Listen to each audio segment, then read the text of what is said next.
discuter, de dire votre point de vue sur ce que vous pensez, sur ce que vous croyez.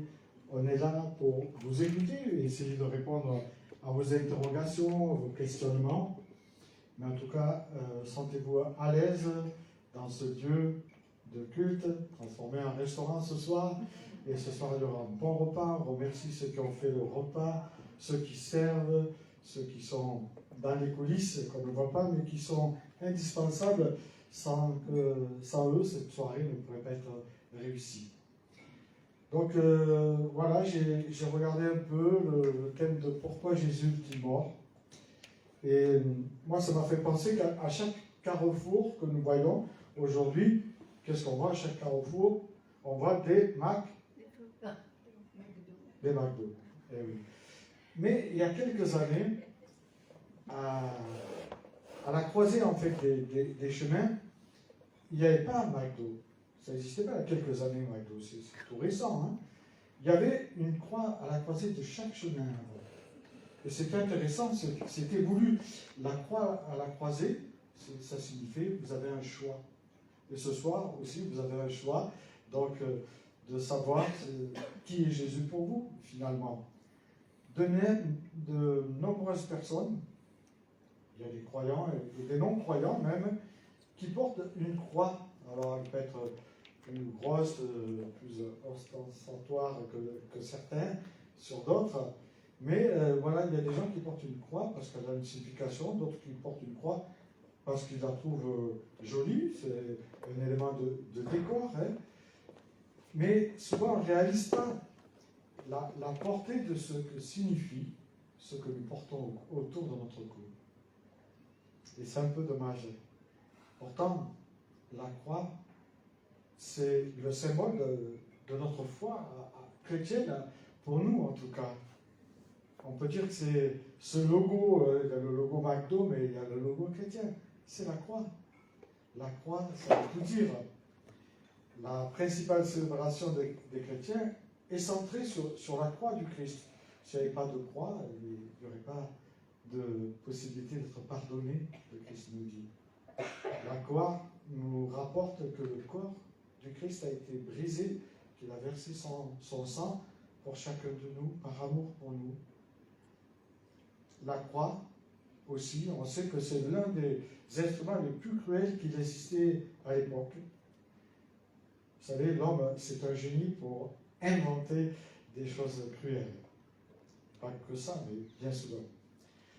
Cette croix, elle a été, la crucifixion qu'on appelle nous, elle a été abolie à peu près au IVe siècle. Certains Romains la trouvaient trop inhumaine. C'est intéressant d'entendre ça de la part des Romains. Mais pourquoi Jésus est-il mort? Est-ce que vous connaissez les commandements de Dieu? Alors je vous pose une question. Est-ce que vous connaissez les commandements? Combien il y en a? Au hasard, on peut se tromper. Ce n'est pas une interro écrite, rien, vous n'aurez pas de bons points. Rien. Combien y a-t-il de commandements d'après vous? Lancez-vous. Hein? 10. 10 commandements. Eh oui, c'est vrai. Il y a 10 commandements dans le livre de l'Exode, dans le livre de Deutéronome. On nous présente 10 commandements. Est-ce que vous en connaissez un qui vous a marqué? Allez, on y va. Tu ne tueras point. Tu n'auras qu'un seul Dieu. Ça fait 2. Tu ne voleras pas. Tu ne voleras pas. Tu ne diras pas de faux témoignages. Pas de faux témoignages. Pas de faux témoignages. Donc il y en a 10. Tu n'auras pas d'idole.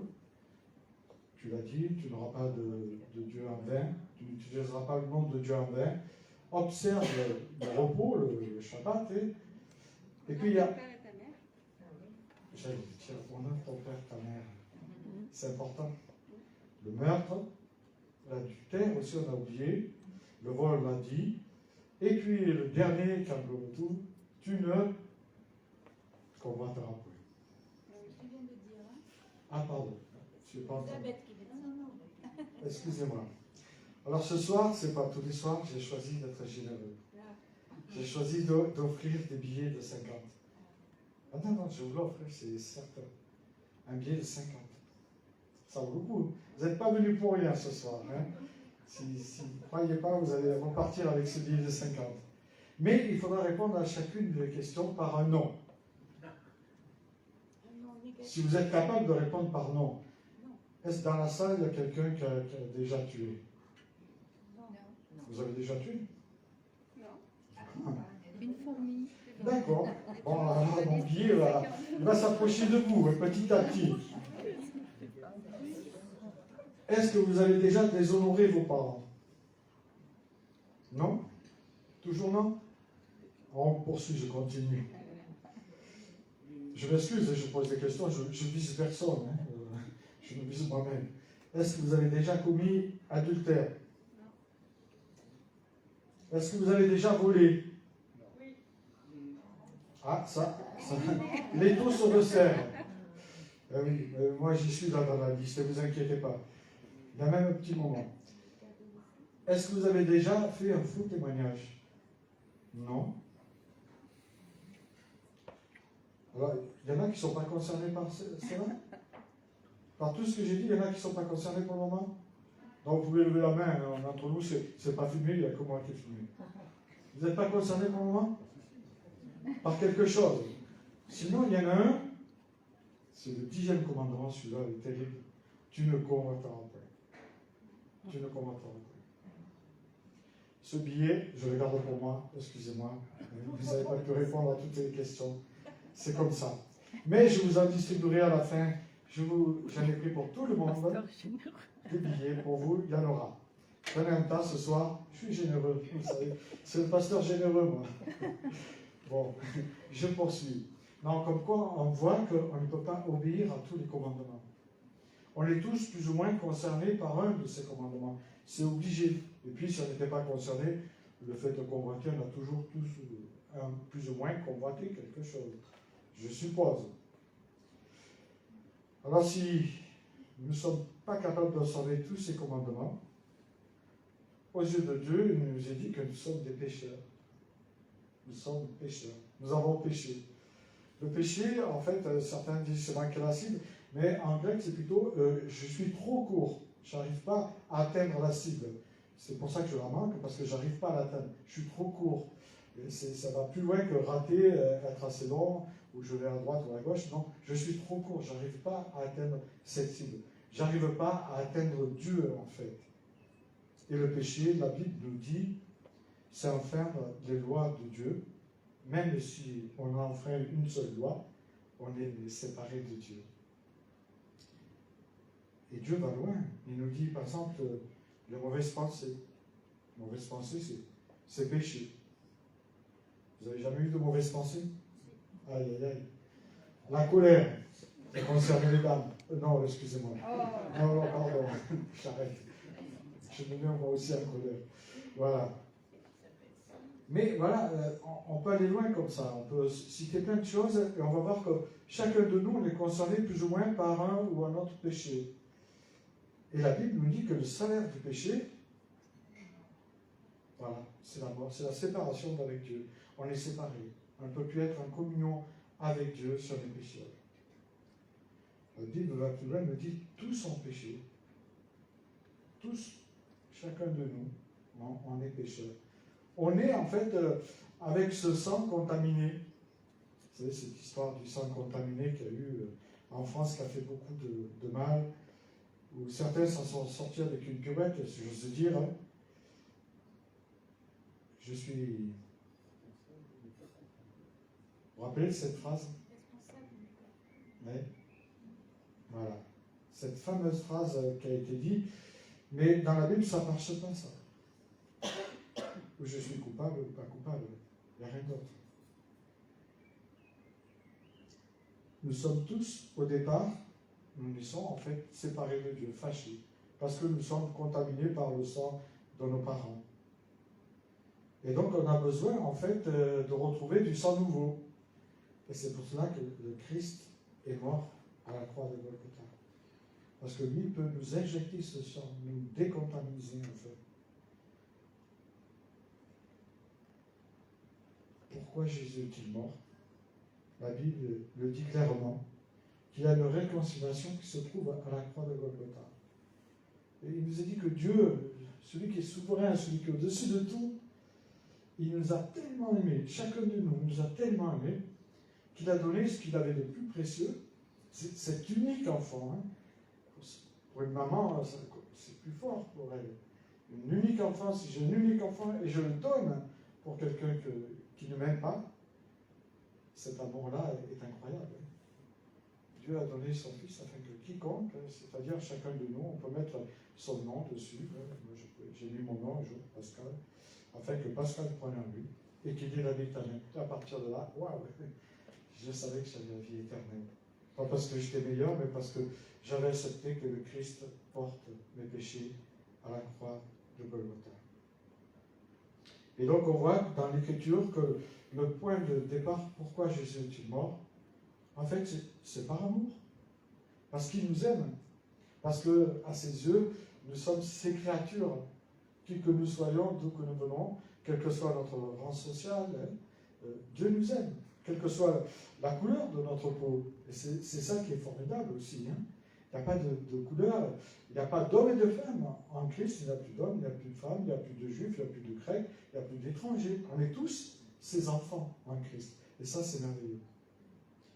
Et c'est vrai que si je suis lucide par rapport à ce que j'ai dit tout à l'heure, si je suis quelque part un peu honnête, je peux réaliser que mes actes ne sont pas toujours en accord avec ce que dit la parole. C'est pour cette raison que j'ai besoin de pardon. Sans ce pardon, en fait, je ne peux pas vivre. C'est pas possible. Je respire, mais un peu comme un poisson qu'on voudrait sortir de l'eau et le mettre sur terre. À un moment donné, je m'asphyxie. Et c'est un peu ça, quoi. Le péché, en fait, la Bible nous parle comme une pollution qui est à nous. Il pollue notre vie, il pollue notre entourage, il pollue tous ceux qui sont autour de nous aussi. Il pollue mon âme, bien sûr, mes pensées. Et la Bible nous dit que le péché révèle l'état profond de mon cœur. Souvent on se dit, oh, je ne suis pas trop mal, quoi. Mais comment on fait, quoi, quand on dit ça? Enfin, moi, ça m'est arrivé. Peut-être pas à vous, parce que vous êtes différent de moi. Mais bon, je crois que j'en doute un peu. Mais voilà. Et des fois, on regarde quelqu'un qui fait un peu n'importe quoi, on dit, ouais, moi, je ne suis pas comme ça. Hein. Et oui, c'est facile hein, de regarder quelqu'un qui est plus bas. Mais quand on regarde le Christ, waouh, là, on comprend qu'on n'est pas si bien que ça. Parce que tout simplement, rien que par la convoitise, on est séparé de lui. C'est comme ça. Et Dieu nous dit justement que notre âme a été polluée. Et cette âme, elle est polluée parce que, au fond de notre cœur, il y a des choses qui ne vont pas, il y a des choses à remettre à Dieu. Il y a ce passage qui est dur et qui nous rappelle qui nous sommes et d'où nous venons et pourquoi nous accomplissons certaines choses. Il dit, c'est ce qui sort de l'homme qui le rend impur. Ce n'est pas ce qui mange, mais c'est ce qui va sortir de lui qui va le rendre impur. Et là, Jésus, il va fort, il dit, car c'est dedans du cœur de l'homme que viennent les mauvaises pensées. Et si vous voulez savoir la température de votre cœur, eh bien, si vous avez des mauvaises pensées, c'est que vous avez encore du chemin à faire avec Dieu. Les mauvaises pensées qui le poussent, justement, ça va plus loin. Les mauvaises pensées nous poussent à vivre dans l'immoralité, à voler certains, à tuer pour d'autres, à commettre l'adultère, à vouloir ce qui aux autres, à agir méchamment, à tromper, à vivre dans le désordre, à être jaloux, à dire du mal des autres, à être orgueilleux et insensé. Et la liste est grande. En fait, le péché, on pourrait dire, c'est comme une drogue. Hein. Il nous rend dépendants parce que malheureusement, le péché, on y trouve un certain plaisir. Sinon, on ne pécherait pas. Hein. Le péché, on y trouve un certain plaisir. Se mettre en colère contre quelqu'un qui nous agace, on y trouve du plaisir. De crier, enfin, bon, je ne sais pas, je trouve du plaisir de me mettre en colère. Même si je ne me mets pas trop en colère. Mais quand même, voilà, le péché, on y trouve un certain plaisir. Et l'adversaire sait que justement, c'est parce qu'on y trouve du plaisir qu'il va nous pousser un peu plus à le commettre. Et malheureusement, on peut devenir dépendant du péché. La Bible dit, même plus loin, on peut devenir esclave du péché, de mauvaises habitudes. Et ce qui est formidable, Jésus dit que lui, il est venu pour nous libérer de cet esclavage du péché. Et justement, c'est la croix de Golgotha. S'il n'était pas mort à la croix de Golgotha, on ne pourrait pas être libéré de son passé. Et heureusement, le Christ est venu. C'est-à-dire Dieu s'est incarné à la personne de Jésus-Christ, il a marché parmi nous, il a mangé avec les hommes et les femmes de son temps, et puis il a accepté d'être battu, qu'on lui crache dessus, qu'on le traite comme n'importe quoi. Tout ça par amour pour nous, parce qu'il nous aime et que nous avons de la valeur. Jésus l'a dit, quiconque se livre au péché est esclave du péché. Et si le Fils vous a franchi, vous deviendrez libre. Cette forme d'esclavage, Jésus dit qu'il peut la détruire. Il peut la détruire pour qu'elle laisse place à une autre vie. Par la mort du Christ, la Bible nous dit que nous sommes justifiés. Si nos péchés sont comme le cramoisi, c'est-à-dire rouges, ils deviendront blancs comme neige. Nos péchés, il nous a dit que Dieu les met derrière son dos. Ça ne veut pas dire qu'il les oublie. Il les met derrière son dos, il n'a plus envie de les voir. D'autres passages nous disent qu'il les met au fond de la mer. Il y a des profondeurs dans la mer, donc ça veut dire que là aussi, il tire un trait dessus. Et si nous sommes accusés, si nous nous sentons accusés devant un tribunal,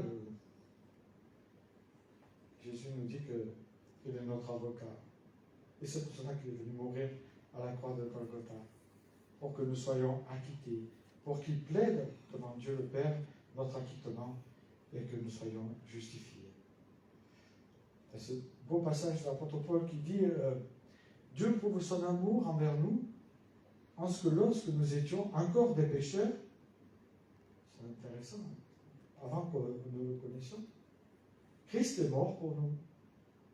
À plus forte raison, donc, maintenant que nous sommes justifiés par son sang, nous serons sauvés de lui, de la colère de Dieu. Par lui, de la colère de Dieu. Oui, la croix de Jésus-Christ me fait faire l'expérience de la miséricorde de Dieu. Elle me fait faire l'expérience de son amour pour moi. Elle me montre, oui, que je suis précieux. Et c'est intéressant de savoir qu'on est précieux parce que parfois on a pu avoir une vie chaotique, où on a pu être brimé à l'école, ou par un professeur. Ça arrive, des professeurs qui disent des paroles comme ça et qui ont un effet sur une personne. Moi j'en ai connu. Mais Dieu nous dit que lui, il prouve son amour et qu'il est mort pour nous. Et qu'il veut continuer avec nous, à cheminer avec nous pour nous donner sa paix, pour nous donner sa joie.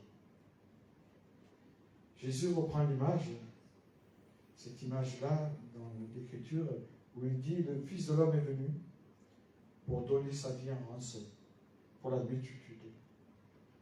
Pour tous ceux et celles qui désirent s'approcher de lui avec un cœur sincère, Jésus est venu les libérer.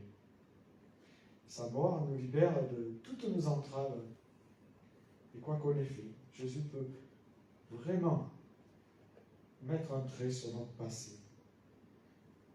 Par sa mort, mais par sa résurrection, il inaugure une nouvelle ère pour nous. Et son sang, la Bible nous dit, nous purifie de tout péché. C'est pour cela qu'il peut nous transformer si nous l'acceptons. Il y a toujours cette belle parole de l'Apocalypse qui dit « Je me tiens à la porte et je frappe. » Voilà. À nous d'ouvrir.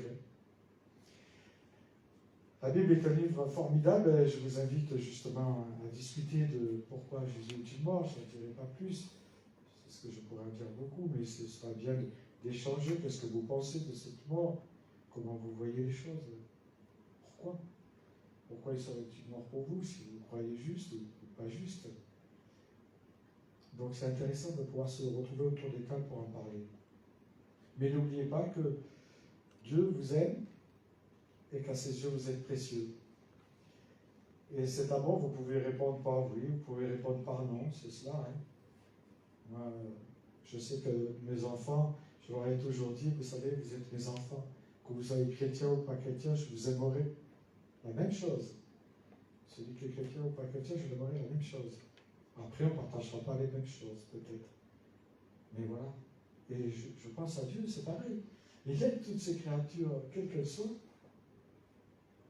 Après, bien sûr, il a envie de partager avec nous. Et si vous n'avez pas l'habitude de partager, peut-être que vous pouvez faire cette prière à Jésus. Seigneur, ouais, moi je te demande pardon de mon passé pour tout ce que j'ai fait.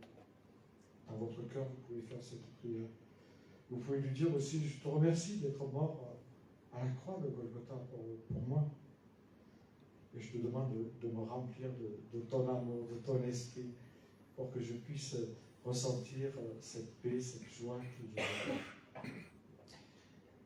Donc je vais juste prier, et qu'après on passera à la table et on pourra discuter longuement de ce que vous avez saisi et compris, de ce que Jésus a fait pour vous et pourquoi est-il mort pour vous. Seigneur notre Dieu, je te dis merci. Merci pour ce temps que nous allons avoir ensemble. Merci de nous parler. Et je te prie pour, peut-être parmi nous, s'il y en a qui sont dans l'hésitation, dans le questionnement, que ce soir, tu répondes à leur interrogation. Que tu mettes en chacun de nous les paroles qui feront du bien aux uns comme aux autres. Permets-nous de nous enrichir autour de toi, autour de ta personne. Et nous voulons que tu nous parles. Nous voulons que tu te révèles. Nous voulons que tu montres à chacun ici présent que tu nous aimes d'un amour insondable et que tu voudrais que nous soyons réconciliés avec toi pour nous offrir ta paix. Oui Seigneur, viens, visite-nous, conduis cette soirée et merci pour tout ce que tu vas nous apporter. Au nom de Jésus-Christ.